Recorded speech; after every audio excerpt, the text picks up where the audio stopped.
You're not supposed to sit there and ask questions. You're supposed to find a question from the audience. Oh, I see. Thank you very much. I thought I had to keep something on. I'm wondering what I'm doing. Why don't we start with, why don't we start with you?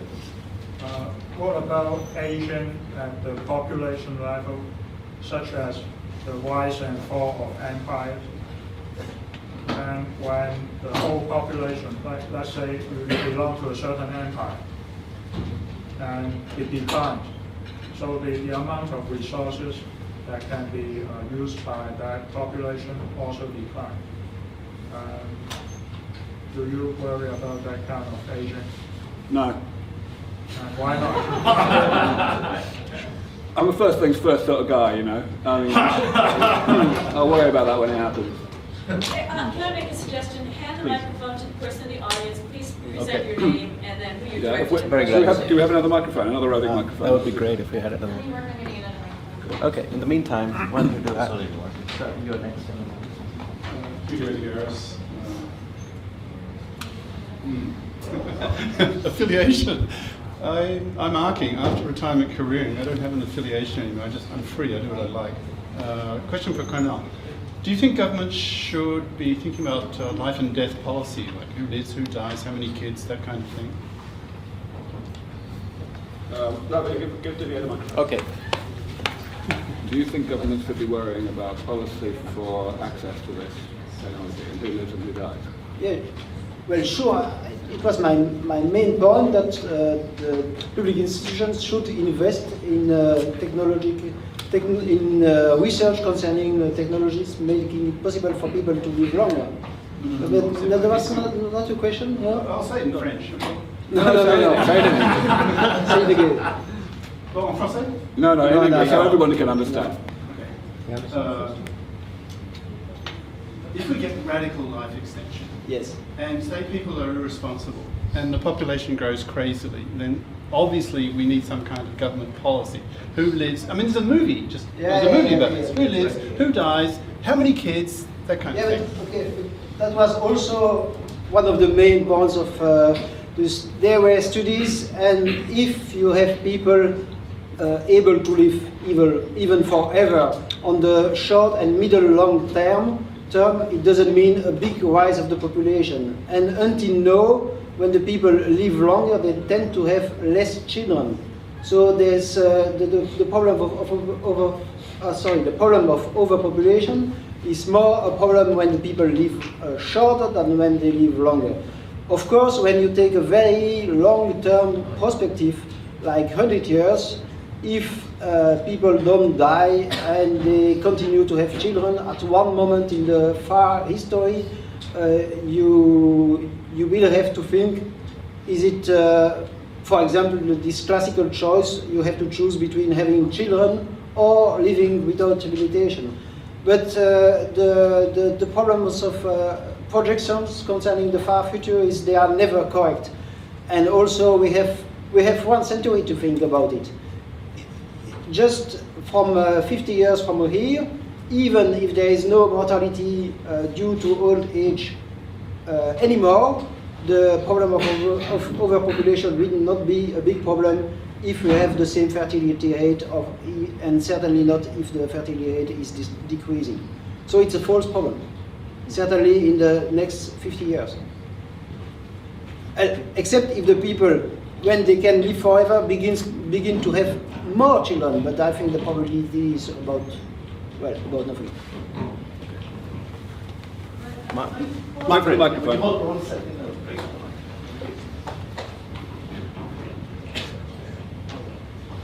We have a rolling microphone now. I just wanted to ask if you correlating something that's not actually causal. So, for example, people will say that growth rates go down because of education levels, not because of longevity, for example.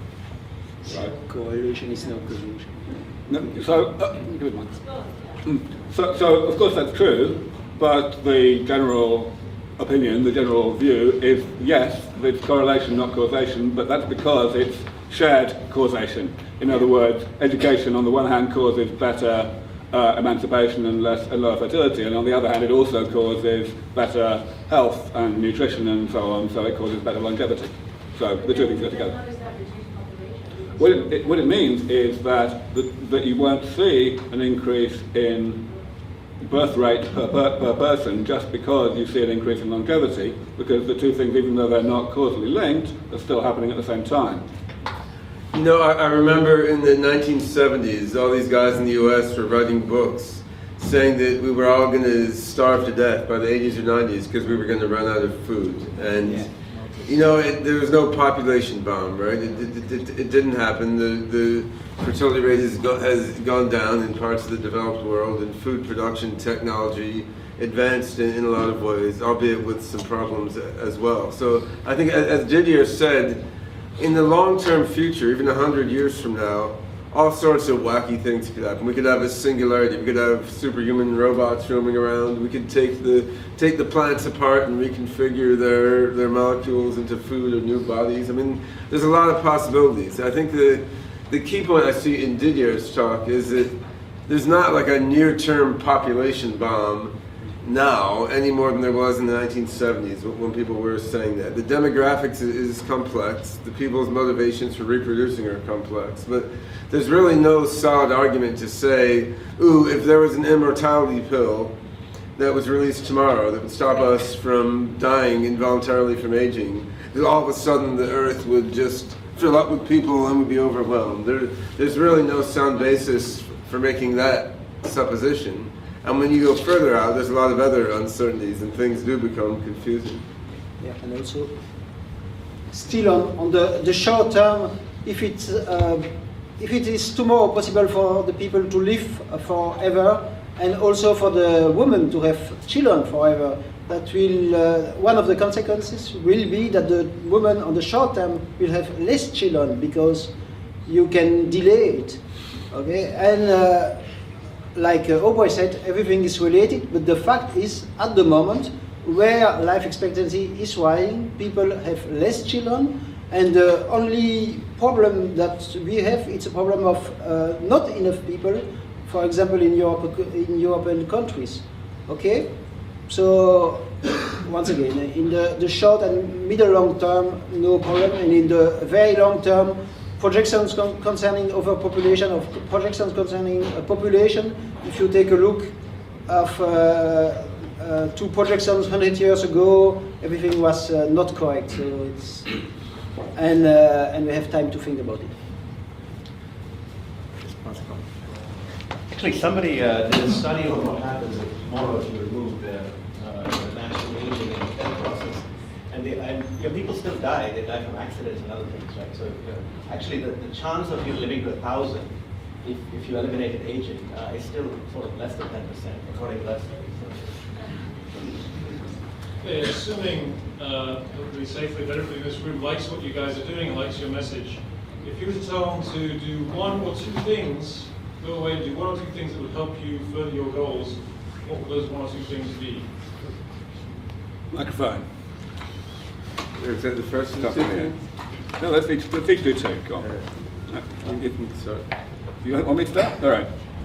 Okay, well, the number one thing I would do, which applies to absolutely everybody, is advocacy. There's a good reason why I spent a lot of my talk, more than I usually do, talking about the ways in which I address the various concerns and reservations that people express when confronted with this prospect. And, of course, as those of you who've been following what I've written and what I've spoken about over the years will know, I've got a lot of other specific answers to different things. It's worthwhile taking the time to actually learn the best answers. I'm not saying that I necessarily have all the best answers, but to learn the best answers to give to these things so as to actually wear people down, to soften people up, so that eventually we get a shift in public opinion in favor of this work sooner rather than later. That's going to happen when we get sufficient progress in the science, but the more we soften people up, the more we get people to be comfortable with the idea of defeating aging with medicine, the sooner that will actually happen, the less impressive the required results in the lab will be. Yeah, I think advocacy is certainly a major point, and humanity now is in a strange position. You can think of us as being a bunch of guys living in a sort of jail or something, and we have the materials to build a staircase to get out of that jail to where there's a lot cooler stuff to do, but we're not actually working together to use those materials to build that staircase out. And why? Well, some of the materials for the staircase are owned by one guy, some are owned by some other guy, and besides, building stairs is really boring compared to like having sex and playing video games and so on. So we'll just kind of sit down here in this jail and fiddle around instead of cooperating together to build the staircase to get out of the jail. And I think that's how those to follow us in 50 or 100 years are going to look back at what we're doing now. I mean, I think there's a lot of hard science and engineering problems facing us in doing things like curing aging and building superhuman AGI, but yet these are science and engineering problems that we have the basic capability to solve, and the percentage of humanity's resources that's going into solving them is astoundingly small compared to the resources going into making face cream, more chocolatey chocolates, and weapons for blowing people up. So what each of us can do about this situation is kind of individual. I mean, if you're a scientist or an engineer, you can make an effort to direct your career toward things with the potential to make a huge difference for the human race rather than fiddly little problems. I mean, if your talents lie elsewhere in terms of writing, organizing, business, and so forth, I mean, it's in a way for each of us to work out the way to best contribute. But the main thing I observe is an incredibly small percentage of the human population is concerned with orienting their lives toward effecting the massive improvements that should be possible in the fairly near term. Didier, are you developing technologies? You're a philosopher, right?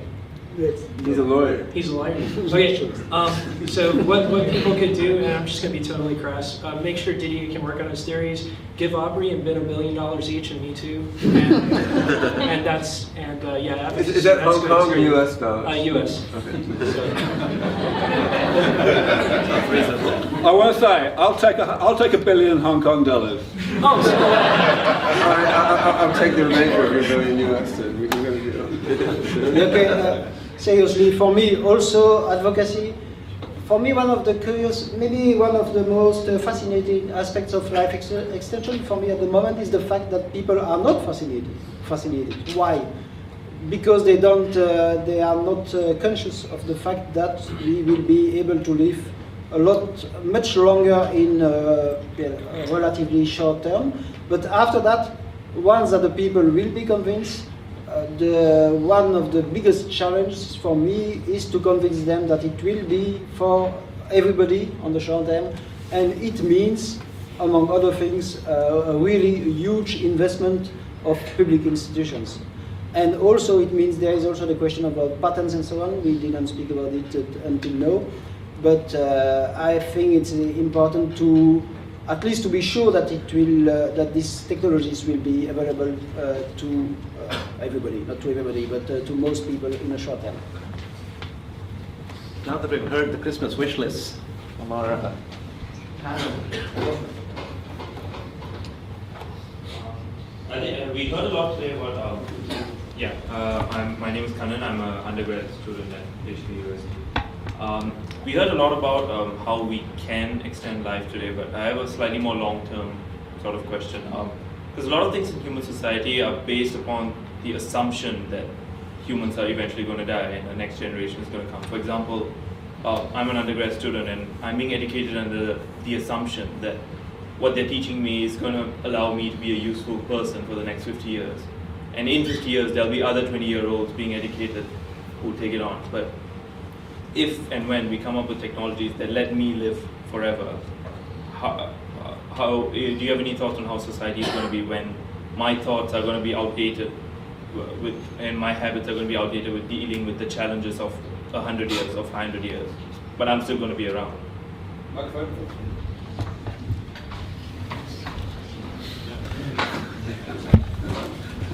Sure. Okay. So, I mean, putting the question in perhaps a more general way, I think basically what you're asking is, what are we going to do about ossification? About the fact that people who were born a long time ago are not so good at being creative and novel and all that sort of stuff. Now, first of all, the first thing I want to say is I prefer to be non-creative and healthy than creative and full of Alzheimer's disease. And I think most people in the audience would too. But also, more than that, we've got to look at why people are less creative in general when they're older than when they're younger, and what we can say about what we might be able to do about it. Now, of course, at this point, we really don't know. One possibility is that a large proportion of why people are less creative when they're older is because their brains are filling up with crap. I mean, physical crap, right? Not cognitive crap. So if we're going to fix that, which is of course part of the whole plan, then suddenly we may see a very great change in that phenomenon. There are of course other corresponding things at the social level. It may be that actually older people could be just as creative as younger people if they didn't have so much time to go drinking. You know, if they had more time, if they had time to you get the idea. So, I mean, you know, it could be a societal change that needs to take place. One thing that I feel is almost certain to be useful is to restructure things so as to encourage people to move to different careers every so often. There's an enormous tradition of people, I think I'm a fairly good example of this actually, moving careers. I was originally a computer scientist, and actually when Kent was using Flybase, I was actually working for Flybase. But yeah, I mean, you know, it was very useful for me for doing that. I was able to make good contributions very quickly. That happens in other areas, not just science. So. Yeah, the other thread that should be introduced to this discussion, I think, is the variety of other technologies that are likely to advance at the same time as life extension. So it's interesting, science fictionally, to think about what happens if people can live much longer and nothing else changes. But in reality, let's say you have brain-computer interfacing as well, where you can have the fabled cranial jack from Neuromancer, where you can plug the internet or various microprocessors into your brain, let alone superhuman AIs communicating with you via that cranial jack, or a host of other interesting things that could come about that will have large and synergetic effects with life extension, which are difficult to predict, but could certainly intervene in the ossification problem that you mentioned in a variety of ways. Very short. So I agree with what was said, but also, once again, it's not going to happen tomorrow. You know, the first person to reach 150 years will be there not before the year 2050. At the moment, the oldest woman in the world is 115 years old, and she's not in good shape. So don't worry, this problem is, we have time to think about it a very long time. We can take, two more questions given the time.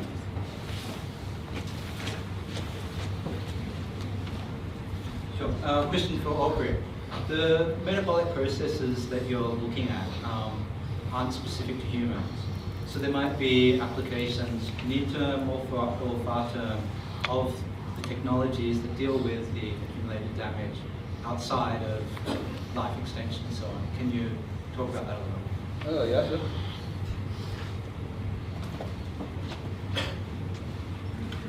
So specifically, if you're asking about the applicability of these technologies to other species, which is what I think you were asking about, is that what you want me to answer? That's part of what you're saying. Okay, so turns out if you think about the mathematics of longevity escape velocity, which I explained in quite a lot of detail today, then it's going to be much harder to achieve longevity escape velocity for short-lived species, like for example domestic pets, than it is for humans, because you've got to carry on improving the therapies fast enough to cope with the problems that are still accumulating. That means you've got to do it faster to achieve longevity escape velocity for a shorter-lived organism that's aging faster than for a long-lived organism. I don't believe that we'll ever have longevity escape velocity for mice, for example, though I'm certain that we will get the equivalent of robust human rejuvenation for mice much sooner than we get it for humans. So, you know, that's part of it. Another part of your question might be the applicability of these technologies to specific diseases that may affect people in earlier parts of life. There's undoubtedly going to be a lot of that, both the technologies themselves and the underlying enabling technologies that are needed as components of it, like, for example, good somatic gene therapy to fix up, you know, the genetic problems that people have that sometimes, of course, lead to early onset disease and death. So absolutely, there's going to be a great deal of applicability.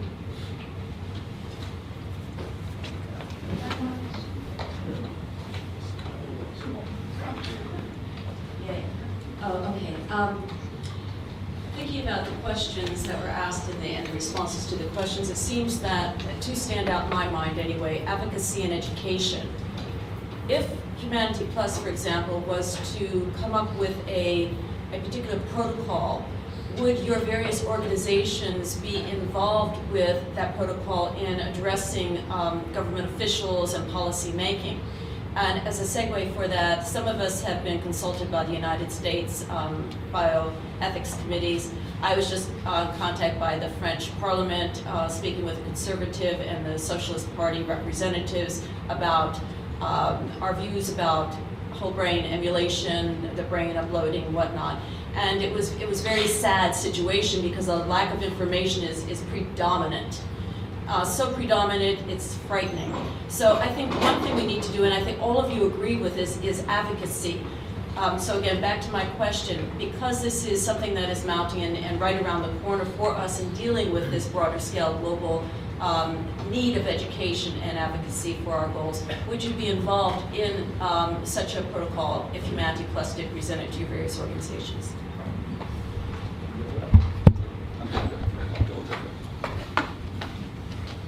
Didier can go first.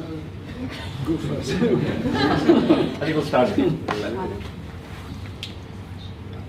The question was, what would I be involved? Yep. Working together to develop smarter and smarter AI that could be applied to life extension or many other things. So in that sense, OpenCog is kind of out of the explicit reach of any government, and that is by design rather than happenstance. I mean, our code resides on servers in many different countries, including China, the US, Brazil, Europe, and so forth. And if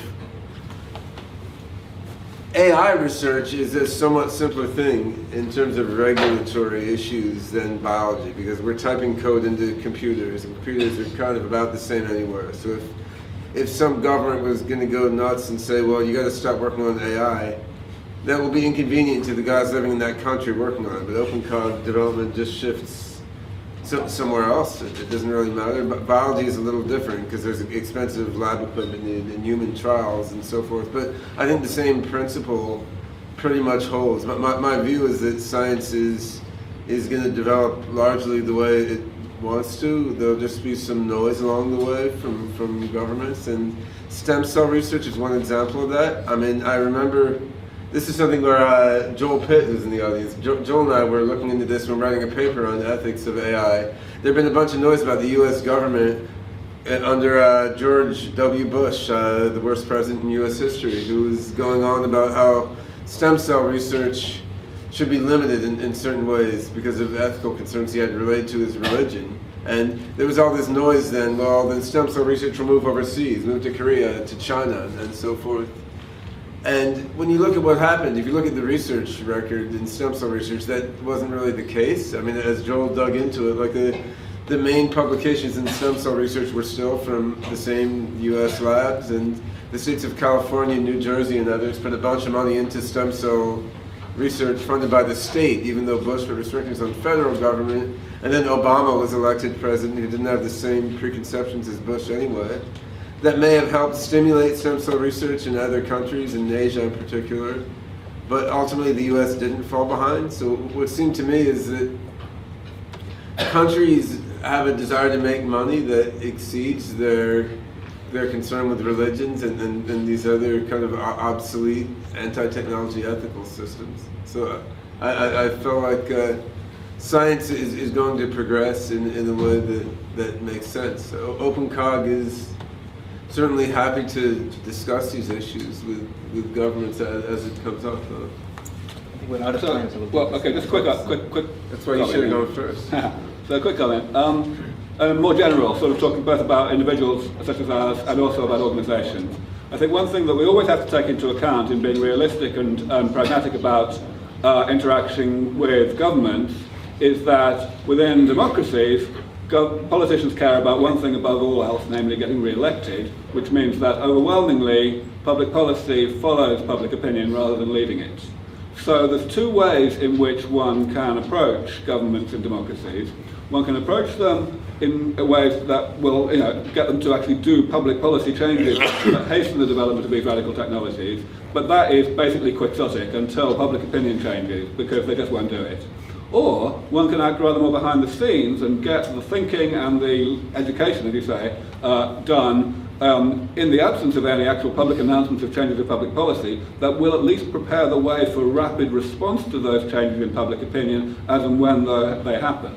The other really important point, however, is that not every important country in the world is a democracy anymore. That there are countries that are not democracies that are becoming important anyway. I was in Kazakhstan just a month ago, and I must say I think I'll be going back there quite a bit, because they have a very forward-looking attitude to all of this, which comes from the very top, and which does not have this tedious inconvenience of having to bring the public with them. I would actually like to spend a great deal more time in China for a very similar reason, not least because they have a massive problem of population aging. I think if anyone else wants to comment, if we have time. Well, it's a complicated question, but I think there is a big risk of a divide in the population, and so, like you said, advocacy and education are two very important questions, but here around there is a large consensus, this is a good thing, but in the general population there is no large consensus. For the biggest part, because the people don't know about it, but also for a smaller part because of religious aspects and people who at the moment at least want to die of old age. So we have to work together, but we have to be careful not to be too provocative. And to describe the situation, to speak about possible medical progresses, but to speak about the positive aspects and about the ethical, technical, political questions associated to them.